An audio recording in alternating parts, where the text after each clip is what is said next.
مجلس نمایندگان باز دو شرکت چینی را از پرداخت انداز از ارزش علاوه شده و باج گمرکی آزاد کرد. شرکت های چون تایختلان سینسیلو و وادی زرین از پرداخت انداز از ارزش علاوه شده و باج گمرکی در واردات تجهیزات برای پایگاه های آبکشی آزاد شدند. عبدالرحمن علیمزاد نایب وزیر مالیه این طرح را در پارلمان معرفی کرد و قید نمود که این دو شرکت در واردات تجهیزات برای پایگاه های آبکشی، قسم های احتیاطی و قبرهای آب تقسیم کنی از پرداخت انداز از ارزش علاوه شده و باج گمرکی آزاد خواهند شد. شرکت های جونتای ختلان سینسلو و وادی زرین در ولایت ختلان از جمله ناحیه جیهون حدود 13,000 گکتار زمین را برای پختکاری اجاره گرفتند. نمایندگان این شرکت ها گفتند که برای 32 پایگاه آبکشی علکه تجهیزات وارد و نصب شده است.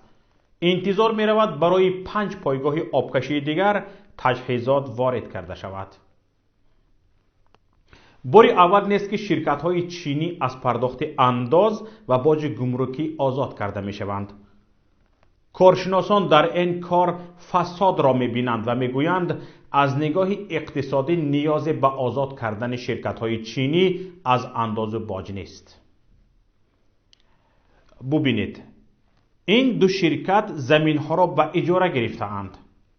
این به آن معنی است که آنها تنها مبلغ اجاره را می پردازند و تمام فایده می گرفته اشان از این زمین ها به خودشان تعلق می گیرد. آزاد کردن آنها برای تجهیزاتی که تنها به خودشان نفع می آورد و جانب تاجیکستان 1 درم از آنها فایده نمی گیرد مگر فسادکاری آشکار نیست؟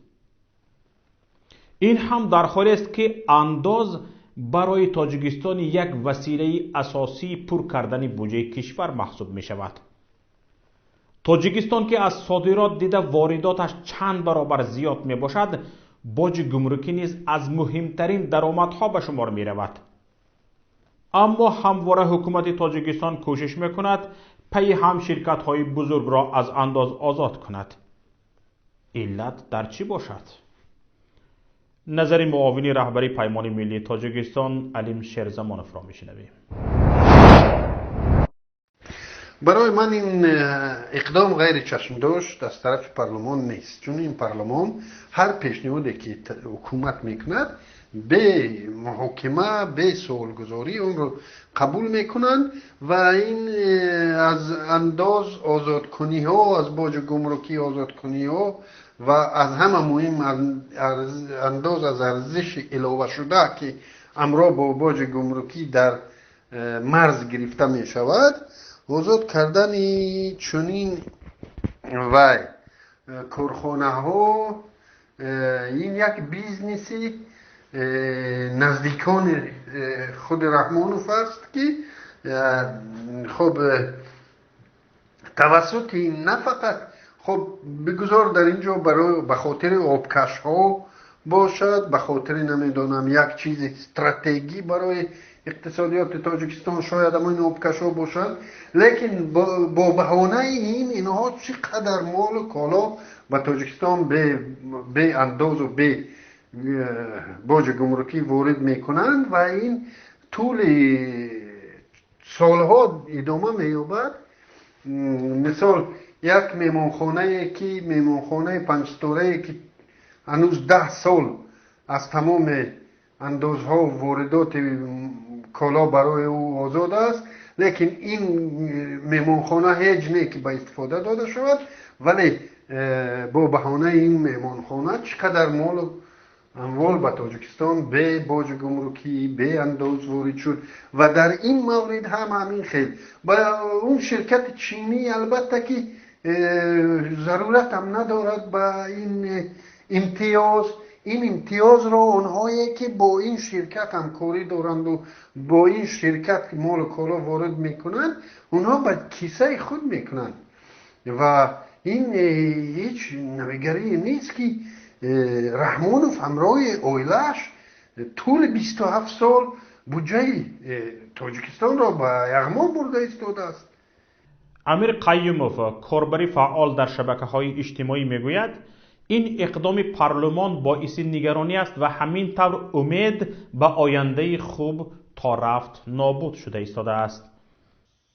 به نظر من از انداز آزاد نمودن شرکت‌های چینی میتواند دو سبب داشته باشد. یکیش این که نفران نزدیک به عائله، همون دامادهای رئیس جمهور یا که دخترانش از اونها، از چینی ها از صاحب کاران رشوه میگیرند، پول میگیرند و به آنها وعده میتیند که ما شما را برای شما شرایط کاری در تاجیکستان مهیا میکنیم، آزاد کسی شما را تفتیش نمیکند، از انداز آزادتان میکنیم و از اونها پول میگیرند و با پارلمان امر میکنند که اینها را از انداز آزاد کنین و پارلمان هم همه با یک آواز شرکت های چینی را از انداز آزاد میکند. و سبب دومش این میتواند باشد که چین با جای قرضهایش به حکومت تاجیکستان فشار میارد که دیگر علاقه وقتی جبران شده است باید کمی در فکر برگرداندن قرضها باشد و از این طریق اینها شاید جبران قرضها باشند که دیگر باید معلوم است که باید برگردانده شوند. این عاقبت خوب ندارد. حکومت امروزه فقط همین یک چند سال بعدی را فکر میکنه و نسل آینده را به نظر نمیگیره. امروز هر چی توانسته، هر چی هست در وطن اونا را گرفته به چین و به جای قرض و همه داده ایستاده است، اما فکر نمیکنه که امروز یک نسل دیگه کلان شده است به نسل آینده چی میگذاره، یک خاک خالی که هیچ ثروت. امروز که شما نمیتوانید کار کرد کنین، اونها را استخراج کنین با فایده دولت استفاده برین با فایده مردم، بعد از شما 5 سال 10 سال بعد 20 سال بعد باز نسل دیگر به اینها نیاز دارد. اونها را باید میتواند از عهده‌اش خواهد برآمد که اونها را استخراج کند و استفاده برد با فایده مردم و این عاقبت خوب برای کشور ما نخواهد داشت. ما در قرض غوطه‌وریم. تاجیکستان در بحران است. بانک ها همه بانکرات شدگی، مفلس شدگی و بودجت خالی است، پول نیست. اما اینها میگیرند شرکت های چینی را از انداز آزاد میکنند. پس بودجت کشور از کجا باید پر شود؟ از کجا باید معلمان معاش بگیرند یا که کارگران دولتی، پنسیونرها و دیگرها از کجا باید اونها معاش بگیرند؟ و عجیبش این است که وکیلان هم همه با یک آواز امضا میکنند. ما با وکیلان هم گفتنی هستیم که اینها روز سوال و جواب خواهند داشت. اینها این کارهایی که شما میکنین روز خواهد اومد که از شما میپرسند که چرا این کار کردید. دیگر در اون وقت ما مجبور بودیم، ما با ما فشار می آوردند، اینها دلیل شده نمیتواند. حاضر شما میتوانید که از وکیلی دست کشین، نامزدی خودتان نگذارین در وکیلی برای $1000 معاش. شما امروز میخیزین با بازیچه دستی چند نفر تبدیل شدگی هستین که تمامی ثروت دارایی 9 میلیون تاجیک با خارجی ها میفروشین و این با دست شما انجام می شود. باید قید کرد که زمین ها در 4 ناحیه ولایت ختلان، دوستی، ناصر خسرو، شهر توز و قبادیان به این دو شرکت چینی سال 2015 به مدت 49 سال به اجاره داده شدند. کارشناسان کشاورزی میگویند 49 سال استفاده شدن زمین برای کشت پخته و استفاده نوری های چینی آن را پر کارناشایم میکند و دیگر امکان کشت در این زمین ها باقی نمی ماند. در خود کشور چین میلیون ها گکتار زمین همین طور کارناشایم شده اند. برای تاجیکستانی که همگی 7% مساحتش زمینی کارم می باشد خیلی باعث نگرانی است.